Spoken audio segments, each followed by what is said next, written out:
There's a familiar special tool to be used for untightening the cylinder head bolts.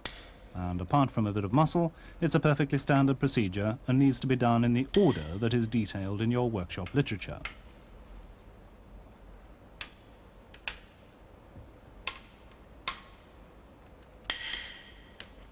With an aluminium head, it's particularly important to follow this order. And one unusual point. There's a 9th bolt in the chain chamber of each head, one that's easy to forget until you try to lift the head off.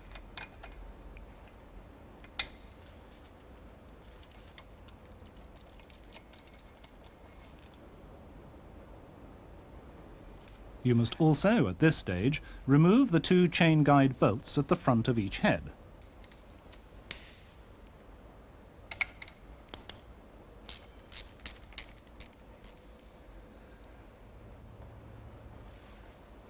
At which point, you can call for some help and lift off the head. 2 pairs of hands are needed because you must try and keep the timing chain under tension so it doesn't drop off the crankshaft sprocket. Otherwise, the process is easy enough.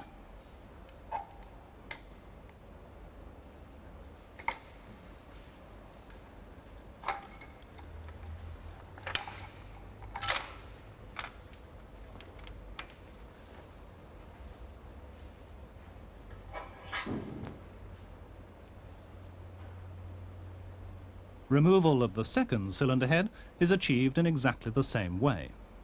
And you'll need to block off the crankshaft before trying to remove the crankshaft damper.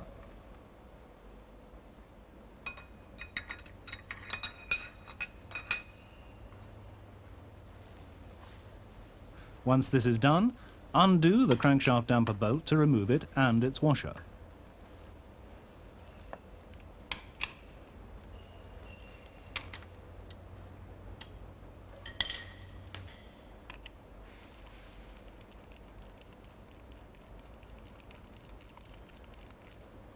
You'll find that the back of the washer is coated with a sealing compound, which mustn't be forgotten when you reassemble.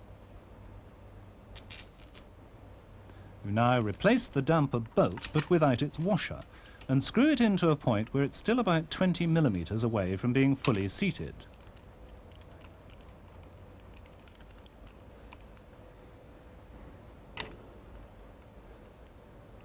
The reason for this is that the special tool you'll have to use to pull the damper off seats on this bolt.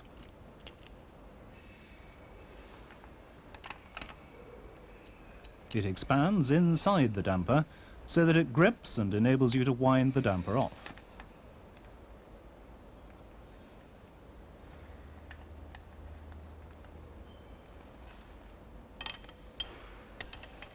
This procedure is one you should know all about.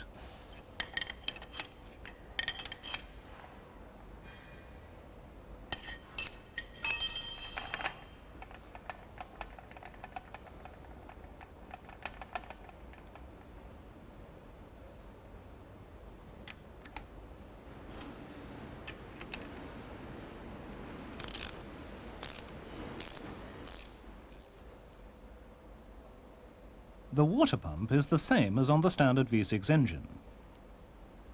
But the oil pump drive is different. There's a special drive gear unit that fits where the distributor usually goes.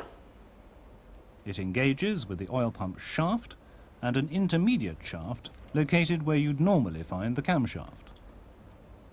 If you find it difficult to remove, you can use a slide hammer.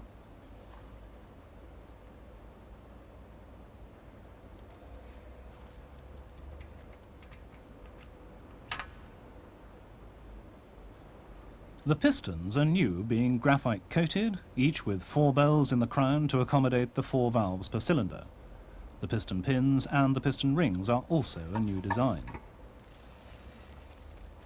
To remove the timing chain, the cylinder heads, sump and timing chain cover have to be removed. There's no other way. The only point to beware of with the timing chain cover is that there's a final bolt hiding in the recess of the V-shaped crankcase. Once all the bolts are out, the cover just lifts away.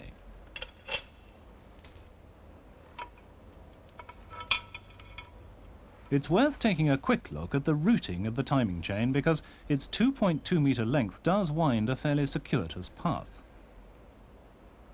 From the crankshaft up the left side along the chain tensioner arm to the camshaft sprockets, back down to the intermediate shaft serving the oil pump, up again to the cam sprockets on the right, and finally back to the crank via an idler gear. What helps to keep it in place are the chain guides that are bolted into position. Apart from the points we've covered, dismantling of the rest of the engine is all pretty standard, and you'll find the procedure fully detailed in your workshop literature.